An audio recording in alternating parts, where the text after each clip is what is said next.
Hey guys, Vass here from Aussie Playground and welcome to my review of the DHK Hunter Brushless Edition. This is a 110 scale 4-wheel drive short course truck available from Asiatees for around about $250 US.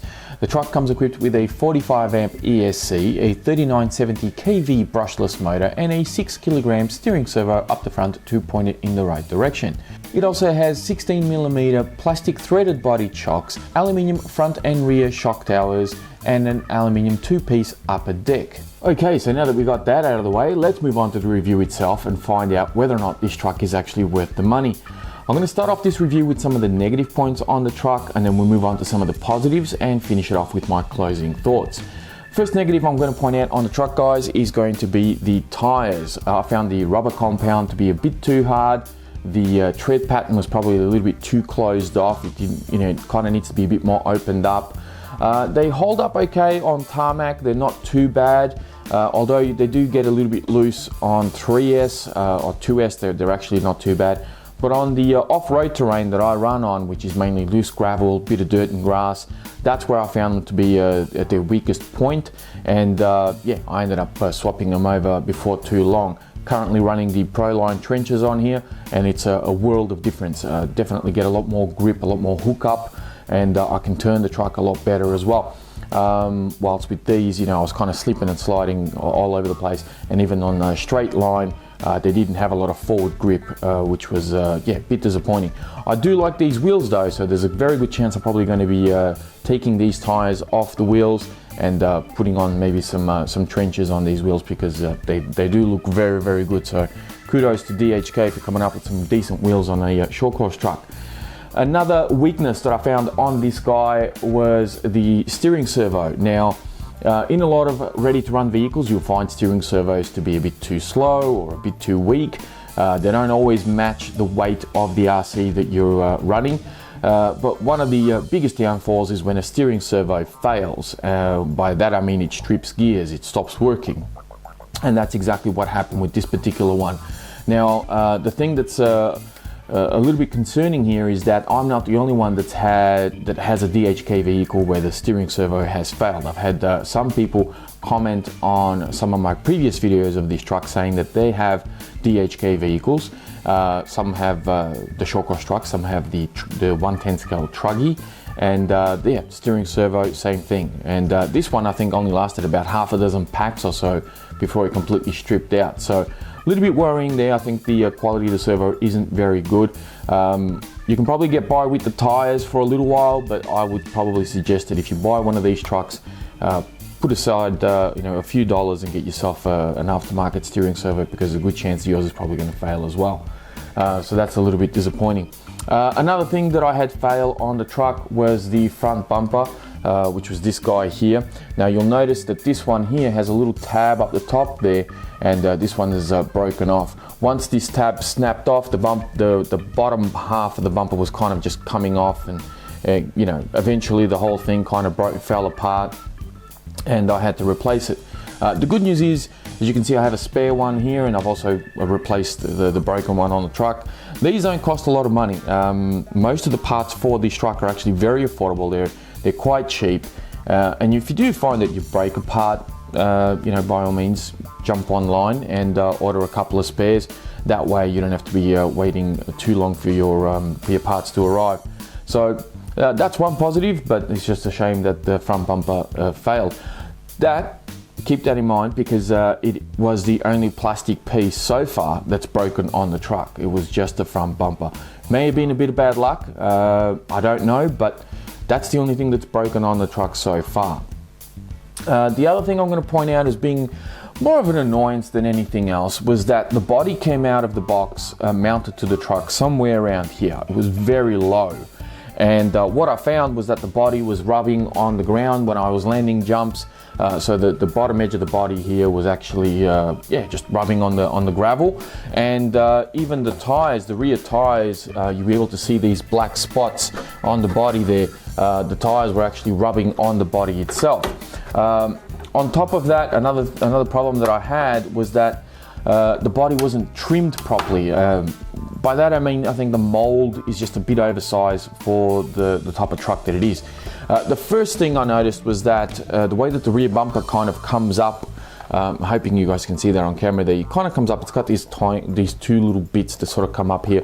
The body kind of finished behind the bumper, and sometimes, you know, coming off a jump or running the truck just in general, the body would wobble around and it would get caught and would go over the back of the bumper, and then of course, you know, it wouldn't sit right, and it was very annoying. So what I ended up doing is I cut a little bit of the body just to give it a bit more clearance around this rear bumper, and I haven't had too many issues since then.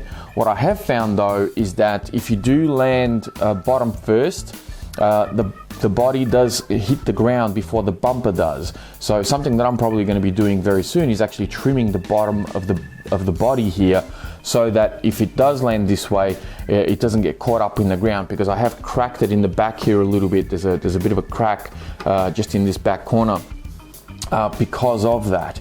I also had to trim the body at the front as well, just where the grille is, just at the front here, because it was hitting these supports on the front bumper. Even though I did raise the body up, which is very easy to do because it does have adjustable body posts, and they're just held on with some body clips, so you can adjust the body on the fly as you're out in the field. You don't really need any tools, just pull out the pins, adjust it to your liking, and away you go. But yeah, you do need to trim the body up a little bit, set it up to the way that you like, and then trim it accordingly. It's a bit of a shame that you have to do that. I mean, you shouldn't have to do that because it is supposed to be ready to run. You know, tuning options, tuning your suspension, all these little things, yeah, that's fine. You know, every RTR will need some sort of tuning based on the end user and where they're going to be using the RC. But to trim out a body just to fit on the truck, that's something that I think is a responsibility of the manufacturer, and it's a little bit disappointing. But you know, nothing that a pair of scissors can't do in 5 minutes of your time. It doesn't cost you anything, so that's just something to look out for. So we'll move the body out of the way, and we'll keep going with some of the negatives on here. The last annoyance that I'm going to point out on this truck is just going to be the Velcro straps and the way that you strap the battery in. I don't have an issue with the tray itself, it's just the straps. The way that they hook on, they have this little kind of metal loop on the end that's supposed to hook on to like a little latch type thing that's on the end of the battery tray. I kind of wish that they clipped on and stayed on there. I don't mind that they are removable, but I kind of wish that they would actually lock in, and they don't. They're kind of just loosely fitted, so you can pull them in and out very easily. Why is that annoying? Because as I'm trying to put the battery in, they kind of came off on a few occasions, like they come out, and it's just an annoyance. All right, it's not a deal breaker by any means. It's just annoying. So something again that if they had made it so that you can actually lock them into place, I think it would have made life a lot easier. But yeah, just a minor thing. But that's really, you know, the worst things that I can point out. Tires, steering servo, the front bumper broke off, the body needs to be trimmed and adjusted in height to fit the truck, and the Velcro straps. Other than that, there's really no other negatives on this truck. I'll put the truck aside just for a second, put the body back on, and we'll start with the positives now. Positives, I'm gonna say, you know, the remote, it's not really a positive nor a negative, to be honest with you. It is just fine. If I'm going to say, you know, it does feel a little bit cheap. It's very plasticky. It kind of, if you can hear it, kind of cracks and creaks as you hold it in your hand. It's not falling apart or anything. It does have steering trim and throttle trim, and it has steering dual rate and throttle dual rate as well.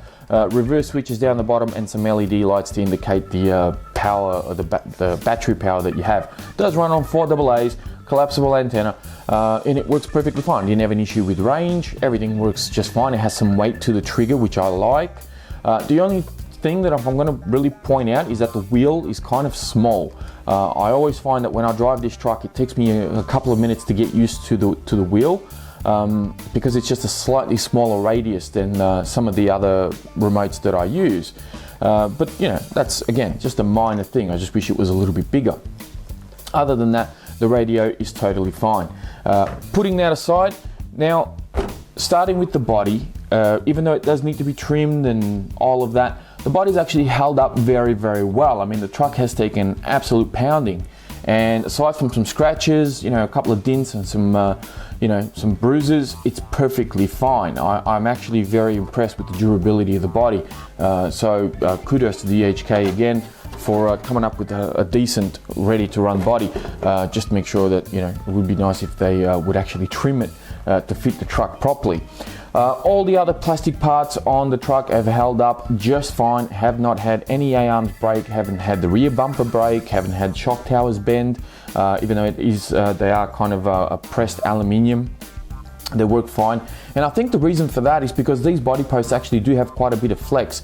So even when you do land on the body posts actually are very forgiving. So you really need to take a big hit to really get any leverage on these shock towers for them to bend. So the way that it's designed is actually pretty good. It works fine. The upper aluminium chassis brace that they have here has been okay as well. Haven't anything go wrong with that.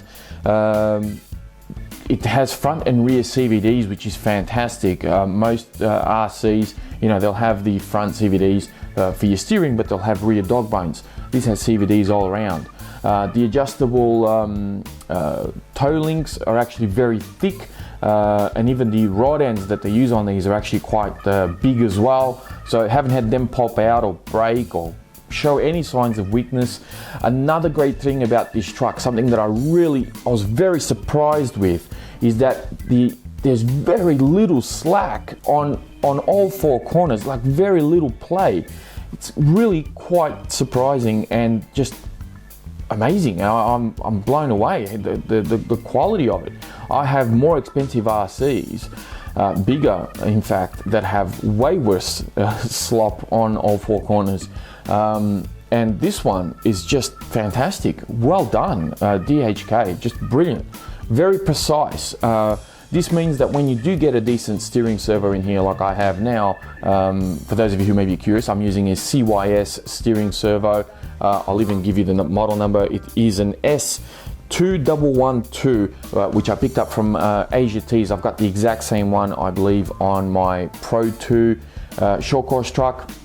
And these steering servos have proven to me that you can get something of a very good quality for a very decent price. And yeah, that's the steering servo that I opted for. I'm very, very impressed with the CYS brand thus far.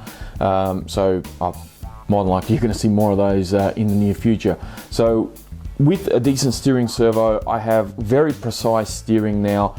As I said, very little slop.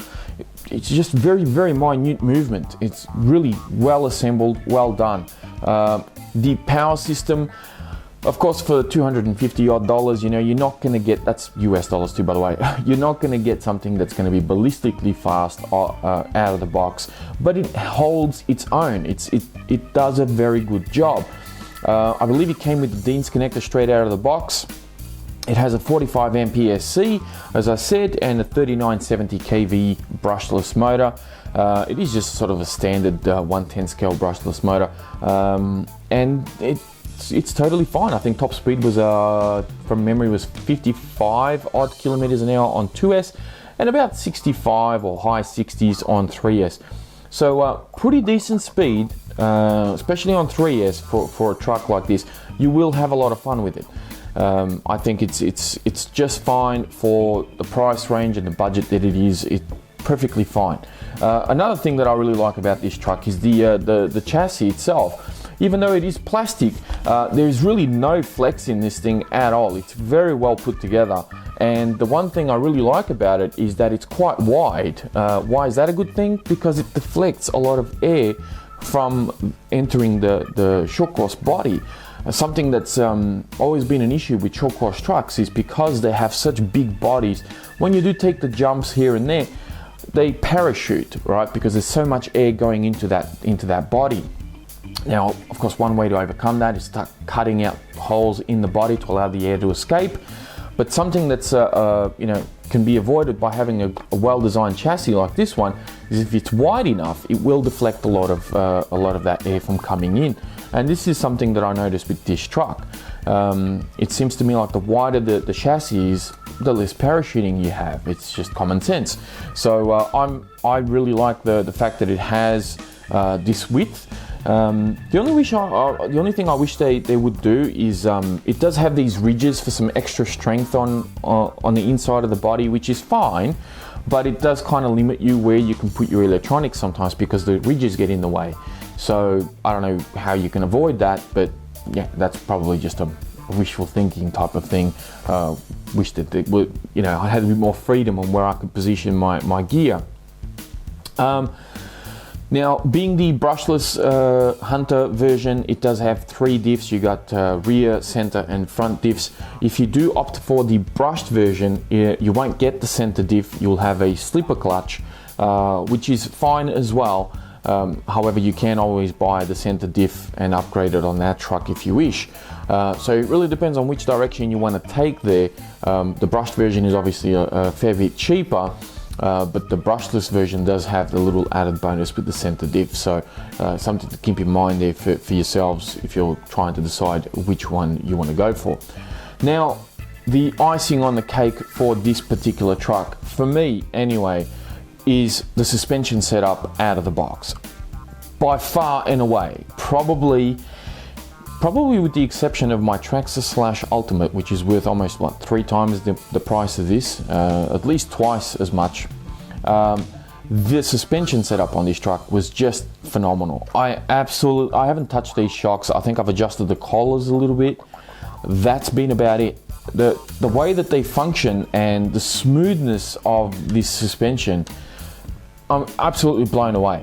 Absolutely blown away by the way that this truck handles, by how it's so well planted when you land your jumps. It just drives so nice. In addition with the precise suspension and the lack of slop in all 4 corners, the way it handles and the way it drives, just brilliant. Absolutely brilliant. And you know, when you take into account how much this truck is, it just, for me, I just like it even more. So the shocks are all plastic bodied, but you know, they do have threaded bodies. But I haven't had them leak. The caps haven't popped off. They haven't leaked anywhere. I haven't had to do anything to them other than adjust the collars, and it's just a really nice setup. Absolutely brilliant. You know, I've paid twice as much for some other short cross trucks out there, and they don't have the same handling characteristics or the same suspension as this one does. So I'm very, very impressed, and I have to say, well done DHK. I think this truck is actually one of the better short cross trucks out there. Despite what you pay for it, this is one of the better ones. And I've had a few, so I haven't had all of them, but I've had a few, and I can pretty much pick out, you know, what makes a good one and what makes a bad one. That is pretty much the end of this review, guys. For me, closing thoughts, I have to say that, you know, if you haven't picked up on it yet, I absolutely love this truck. I think it offers great value for money. It does have a couple of things that you need to address, such as the tires and the steering servo, of course, but aside from that, and those are fairly common things on a lot of ready-to-run vehicles, so it's not like it's exclusive to this particular model. You know, regardless of whether you're paying $250 or $750 for a short course truck, a lot of the times you're going to be up for a new servo out of a ready-to-run vehicle. But I think that this offers excellent value for money. It handles very well. It's very durable. You know, I only had the front bumper brake. That's been about it. What else can I say? Well done, DHK. And I would love to absolutely get my hands on more of their products to see what else they have to offer. I know that they have some 1/8 scale vehicles and some various different versions of different RCs out there. So hopefully I can get my hands on some more of them because, yeah, very, very happy with this particular sample for sure. Now, I did get this one from Asiatees. If you can't get it based on the country that you're in, check out hobbypeople.com. They do sell DHK products as well. I don't believe they ship to Australia, but or if they do, it will be very expensive. Hence the reason why I picked this one up from Asiatees. But that's where I got the truck from. That's where I get the spares from, and they, yeah, very good value for money. So that is pretty much it for this review, guys. Thank you very much for watching. If you have any questions about this particular truck or anything that I've talked about here today, please leave a comment down below and I'll do my best to get back to you. Thanks again for watching, and I'll speak to you again soon.